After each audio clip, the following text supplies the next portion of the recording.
Hi, and welcome to the X22 Report. My name is Dave, and this is episode 301, and today's date is February 27th, 2014, and the title of this episode is China Says U.S. Economy is Fake and Nothing Backs the Dollar. And we understand that China has been making deals all around the world. They've been making bilateral trades with Australia, with the UK, with Russia, with North Korea, Iran, Syria. They're down in Africa, setting up a clearinghouse for the yuan, and we see nations in Africa starting to shift their reserves from the US dollar into the yuan. So we see all of this happening, and just this week there was the G20 meeting, and certain things were said during this meeting, and we're going to get into that a little bit later in this report. But let's get started on the economic collapse news, and we're going to go out to the UK, and what we're seeing out there is that UK home ownership rates have completely fallen. The official figures show that home ownership rates in Britain have slipped to the lowest percentage in 25 years. The percentage of people who claim housing benefits and want to live in social housing sectors has risen from 59 to 66%. And what we're seeing here is that the dream of a stable home is drifting further out of reach for almost everyone in the UK. The Department for Communities and Local Government also warned that rents are increasing faster than average wages, and the number of homes built has fallen to their lowest levels in peacetime since 1920. And again, we are seeing this happen in many countries where prices are going up, salaries are going down, many people cannot find work, and it's getting difficult to survive. And in my past reports, I discussed how the people in the UK were dipping into their savings to make ends meet, going for payday loans to pay for their rent, and we're seeing this happen all throughout Europe. We're seeing it in the UK, we're seeing it in the United States, and it is spreading all over the world.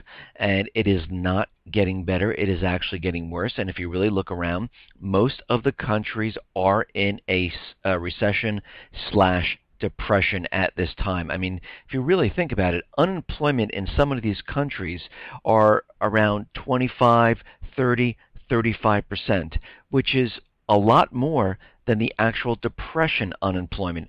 So we're way above that at this point. Even in the U.S., they are looking at unemployment around 30 to 37%. Of course, it all depends on which calculation you go with.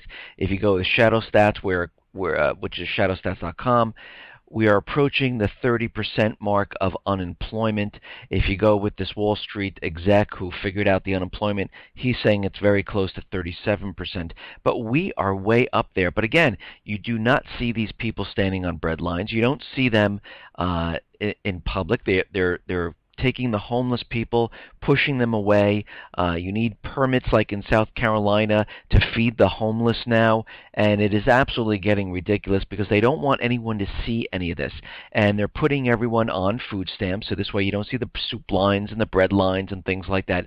But we have a lot of people today that are struggling, and they're trying to make ends meet, and it's getting more and more difficult as time goes on. And what we're seeing right now is that the initial claims for the past week in the U.S. jumped by 14,000 to 348,000, the highest weekly number in all of 2014, and the biggest miss of expectations of 335,000 in a month. So again, they're going to, manipulate. They're going to, help the data here, and most likely you'll probably see the unemployment rate go down. And how can that be? Again, all these numbers are a complete illusion. They're fake. The economy is not what it seems. Yes, the stock market's rising. The S&P, the Dow, they're all going up, NASDAQ, because they want all eyes on the stock market. Don't look at what's going on in the real economy. You just keep looking at that stock market, and that is the indicator of how the economy is doing. And we know that's completely false. We know it's fake. We know it's not real, that the real economy is not doing well. And again, I talk about layoffs a lot. And right now, Best Buy is laying off around 2,000 managers. They're just letting them go. Qantas, internationally, they're laying off 5,000 employees. Cox Communications in San Diego, 500 people in San Diego are being let go. General Dynamics, Lynn Haven, Florida, 730 people. Sony is closing 20 of its 31 U.S. retail stores. Now, correct me if I'm wrong here. When an economy is booming and doing well, you don't see a retailer closing 20 of its 31 stores. The only reason you see this is because people are not buying the products and they're laying off 1,000 workers. So now we have all of these people being laid off and there's nowhere for them to go because more and more retailers will be laying off and more companies will be laying off, and we've been seeing this since the start of 2014 and it's only February. That's it. And I talk about this a lot. I talk about the real estate back in September, in October, in November, Wells Fargo, Chase, Citibank, Bank of America, they were laying off people in their mortgage departments. Not 100, not 200, thousands, 10,000, 15,000, 20,000 people because they realize the housing market is dead. There are no Americans that can take out mortgages to pay for the amount of homes that are on the market. It can't be done. And right now what you're seeing is Wells Fargo is cutting more people in the mortgage departments, about another 700 people. Last year, they laid off 5,300 in the mortgage departments. So you can see what is happening. They already understand what is happening. They already know that this housing market was a complete fabrication. They realize it cannot be sustained. So what they're doing is they're trimming all the fat off of their in their company, and they're getting rid of the people because they realize that mortgage applications are completely down the tubes, and we don't need all these people. Again, if the housing market was really booming and really pushing the limits of recovery, we would see mortgage departments expand because more people need mortgages. More people are taking out loans. You wouldn't see them contract. It makes no sense whatsoever. But here we are. This is what we're seeing. And right now, and I've said this many times, the smart money is now leaving the housing market. And what I mean by that is the investment hedge fund companies that bought all of these properties they were trying to rent them out to Americans. They were holding on to them, hoping to drive the prices up, and when the time was right, they were going to sell them to American people who are the youth of America. Of course, those boomerang buyers, which I can't even believe they're actually trying to convince us of, and they were hoping that they would be able to unload these homes at higher prices and make nice profits. And basically these are flippers, and long-term flippers, I should say. And right now what we're seeing is purchases by large institutional investors plunged in January from a year ago, according to Realty Tracks. And what we're seeing in Jacksonville, Florida, 20% decrease. Tampa, 48% decrease. Tucson, 59% decrease. Memphis, 64% decrease. Cape Coral, Fort Myers, Florida, 70% decrease because they're all leaving the market.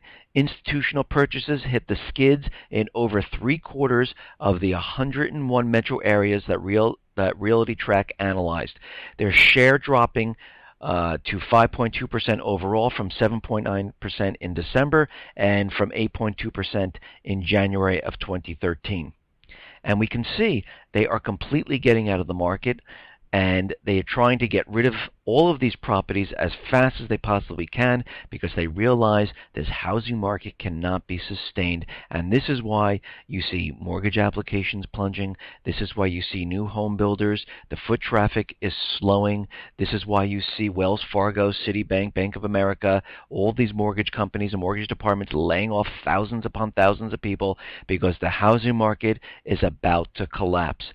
And many have anticipated that the large institutional investors backed by private equity would start winding down their purchases of homes to rent, and the January sales numbers provide early evidence this is happening. And this is coming from Realty Track, Vice President Darren Bloomquist. And again, we see it.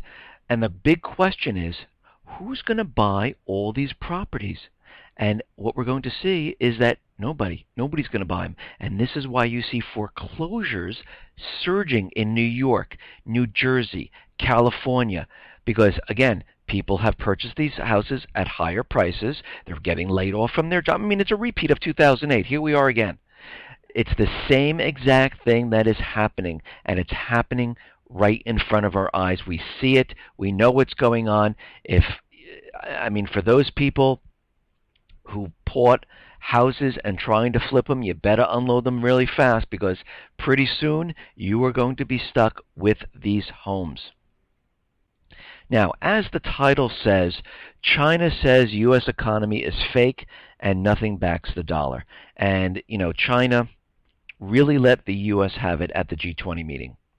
And the U.S. was complaining to China about all sorts of financial misdoings. The U.S. accuses China of having financial problems and putting the global economy at risk. And they were going on and on and on and complaining. And finally, the representatives from China stood up, and they said to the U.S. representatives, and what they said was that the U.S. economy, and the printing press of the Federal Reserve is what you are doing. You are just printing money, and they said that the U.S. was living off printed money, and the U.S. economy was fake, and there was nothing really backing the prosperity of the U.S. You have no manufacturing, you have no economy, and pretty much the U.S. economy will collapse. And we can see what is happening. The rest of the world understands, and they know the United States is in trouble. They see what's going on. The only people that don't know are the people living in the United States who haven't woken up, who are still sleeping, who are still going about their daily routines, going to work, coming home, thinking everything's fine, until one day when they wake up and they realize, what just happened here? I just lost all my money. Why can't I get into my bank account? What is this thing called bail-ins? I don't understand this. They won't understand this, just like the people in Cyprus didn't understand it until it was too late. But the rest of the world understands what is happening. They understand the dollar is imploding. The dollar is collapsing. China fully understands what it's doing by making deals all across the globe with bilateral trade, setting up the yuan to be the next reserve currency. The United States representatives, and I mean the government officials, the central bankers, they know what's going on. That's why we have the pivot to Asia. This is why you see the movement of military assets all across the world. This is why you see the central bankers moving into the Ukraine, moving into the Middle East and trying to keep control there, moving to Africa and trying to keep control there, into Thailand, into Tunisia. This is why you're seeing this, because they understand they will not be able to keep the U.S. dollar propped up for much longer, and they need to get the war started. Now, the question is, will the economy collapse before they get the war started, or will they be able to get that war started before the economy actually collapses? And that's what they really want to do, because they do not want to be holding all the purse strings here when the entire thing comes crumbling down, because they do not want to be blamed for this whatsoever. They rather blame this on another country, because they think in their minds, and they truly believe, when this next war is over, they are going to reset the entire system, start from scratch again, and enslave the people to the central bank. And they really, truly believe this, but this time they're going to do it a little differently. They are going to get rid of the Constitution. They're going to have it the way they want it, and this is what they've been striving for. Now, in Washington right now, witnesses warn House panel that U.S. is in a constitutional crisis. And multiple witnesses told the House Judiciary Committee on Wednesday that Congress is in danger of ceding all of its powers to the presidency if it continues on the path it is on. We are in the midst of a constitutional crisis with sweeping implications for our system of government, constitutional lawyer Jonathan Turley told the committee. For Congress not to act borders on self self-loathing. And what we are seeing here is the president, of course, during his State of the Union speech said, I have a pen, I have a paper, and I will create these executive orders. I don't care what Congress thinks or what Congress does. Whatever I say goes.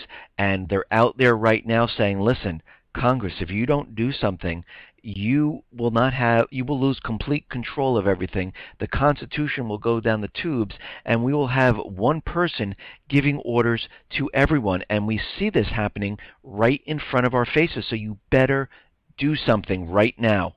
And this is why this is going on. And we understand that the government has its hands in everything. They're trying to control everything. They control the creation of money. Again, these are the central bankers. They control the corporate media. They tell the media what to say. This is why they wanted to put people in the newsrooms to even control it further. They want to control the internet. And the only way they can control the internet was to pretty much have what is called trolls troll around the internet, get onto alternative media sites, social sites, and have them try to discredit the people that were those people that were talking. And every time you see these trolls on these sites, it just proves one thing. If they're trying to discredit these people, that means they're hitting the points, and they are hitting a home run, and the government is very disturbed about what they're saying, because what they're saying is the truth of what is really going on. And this is why they have those trolls. They actually pay them to do this. They actually tell them to do this. And again, this has come out from the leaked documents from Edward Snowden. And there's two main objectives to all of this. One, to inject all sorts of false material onto the internet in order to destroy the reputation of its targets. Number two, the use of social sciences and other techniques to discredit those people online and to discredit activism to generate outcomes it considers desirable.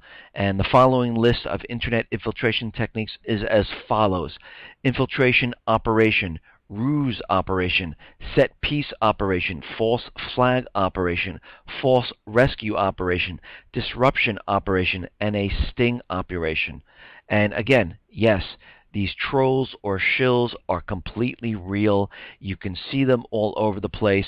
Whatever the person is saying in the new media or alternative media, those people always come up with no facts or anything, and they can completely always hammer home the opposite of what the person is saying, and they use curse words, they use other types of techniques to make people believe that the person who is speaking on the news media or on the alternative media is completely phony, fake. They try to discredit him or her, and this is what they try to do. And again, in many cases, all of these are just people who are paid to do this, so people come to the site, they look at it, they see what they're saying, and they say, oh, maybe this person isn't right, maybe, and this is what they're trying to do. And again, this just proves that the government is trying to take control of the internet.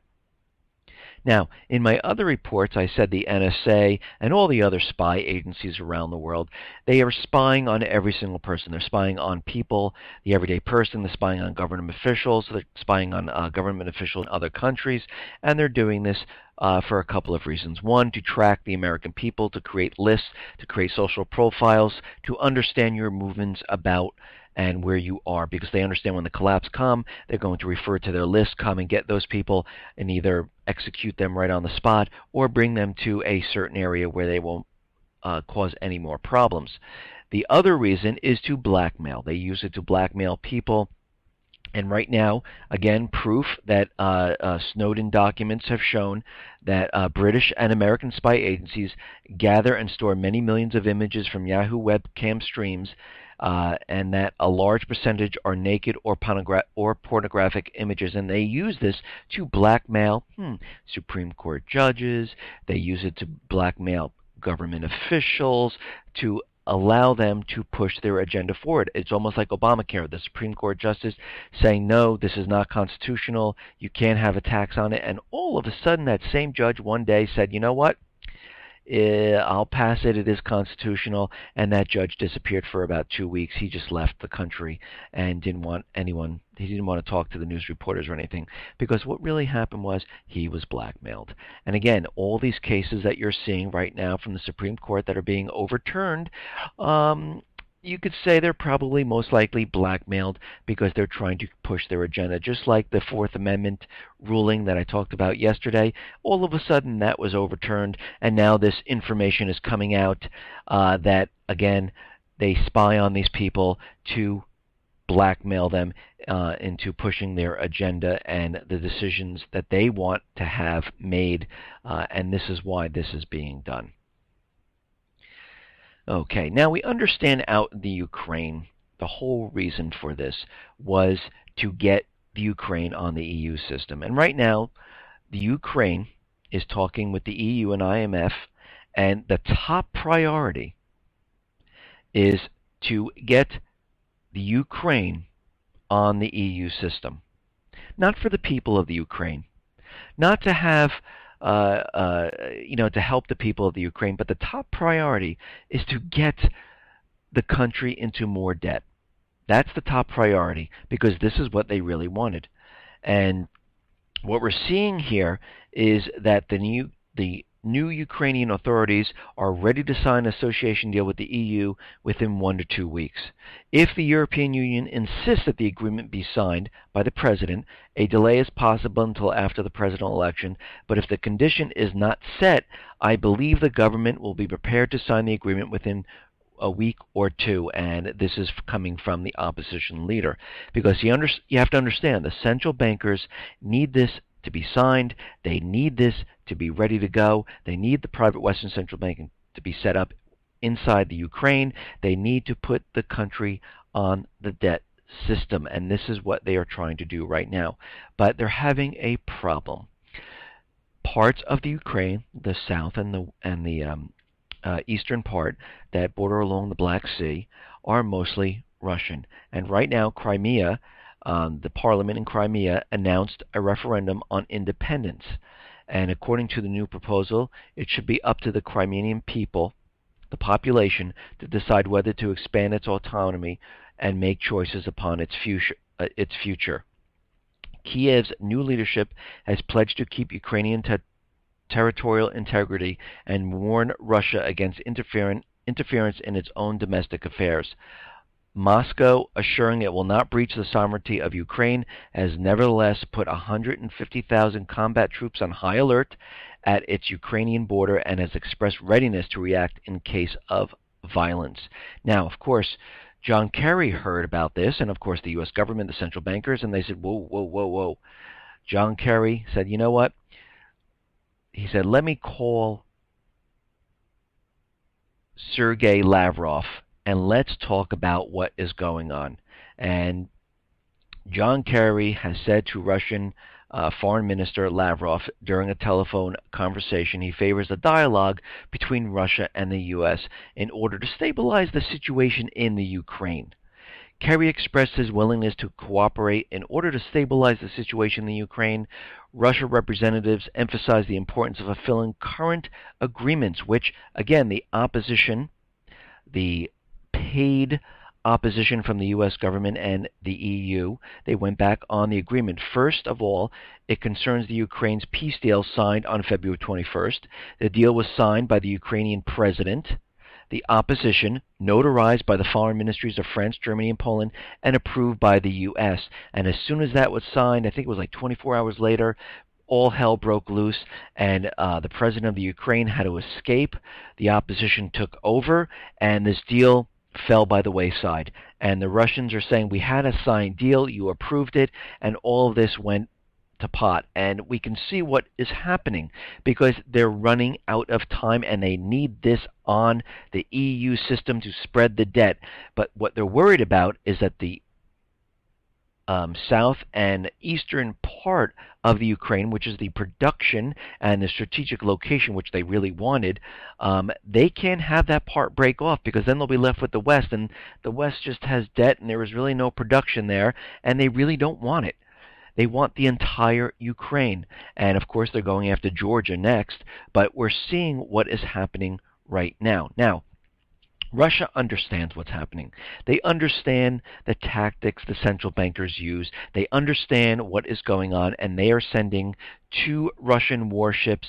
The Russian warships have entered the Black Sea, and they are sitting outside and moving into the port near Crimea because they understand what is going in. They also sent a intelligence ship to Cuba, and this intelligence ship has electronic eavesdropping equipment and weaponry. And this is, again, in Cuba, where they're eavesdropping on the United States. So we can see what is happening. They have two ships in the Black Sea, and they have an intelligence ship in Cuba. They are getting prepared. They are getting ready just in case something else happens, because they understand that the central bankers are not going to be satisfied if the Ukraine breaks into two. Okay, now, in respects to China, China is making some moves. Now, we understand that two nations, I think it was Zimbabwe, was starting to change up their reserves, remove some of the U.S. dollars, take on the yuan, because we understand that in Kenya they're becoming the clearinghouse for the yuan in Africa. And right now what's happening is China is planning an air base in Zimbabwe. They're going to set up the first Chinese military air base in Africa, and this comes amid increasing bilateral cooperation between Zimbabwe and China. And basically what's happening is China is positioning itself for future, you could say, gunboat diplomacy, where its military presence will give it a bargaining power against superpowers like the U.S. So now they are positioning themselves and creating bases and moving their military assets into Africa because we understand what is happening. Each one of these countries are getting prepared for war. This is why you see the pivot to Asia and the United States and all the other private Western central bank countries moving their military assets. Now we see China moving its military assets and moving them into Africa. Now, China has also signed a security and defense agreement with Djibouti. Now, Djibouti has offered military facilities such as a home to the port to the Chinese Navy. Now, where is Djibouti? That is on the opposite side of Yemen, and this is in the Red Sea, and it's right by the Gulf of Aden, and it's like the choke point that leads in and out of the Red Sea. So we can see we have the Chinese on one side and the U.S. on the other side in Yemen. And again, they are moving their military assets, signing agreements, and getting everything prepared for World War III. And this is why this is happening. So what do we have here? We have Russia branching out to set up military bases around the world. We have China now setting up military bases in Africa and in other parts of the world. We have China making agreements with all the countries around the world to become so the yuan can become the next reserve currency. We have the U.S. and Europe and NATO all positioning their military assets all around the world. The pivot to Asia, the missile shield in Europe, the missiles in Guam, the new base in Japan, and we can see all this taking shape because we have to understand that the central bankers realize, again, I've said this so many times, that the dollar is collapsing. And they need to get the war started. And again, they're trying to get into Iran. They're trying to get into Syria. And right now, they're using the peace talks of their nuclear reactors. And again, this is an illusion because the IMF and the other central bankers are trying to infiltrate their banks and try to get their natural resources on the U.S. dollar. And this is why the president is out there saying, no, Even though we remove some of the sanctions and ease them, you cannot do business with Iran yet, because if they do, we will not be getting a cut of this, and we will not be you will not be using the U.S. dollar to purchase the oil and other natural resources. So you cannot do this yet, and anyone who tries, we're going to come down hard on these people. And right now, Kerry is saying we must pursue Iran nuke talks before we considering war. The United States has an obligation to pursue nuclear negotiations with Iran before it considers going to war with Tehran to force it to give up its nuclear activities. And again, the military action likely if Iran talks fail. This is coming from a U.S. spokeswoman.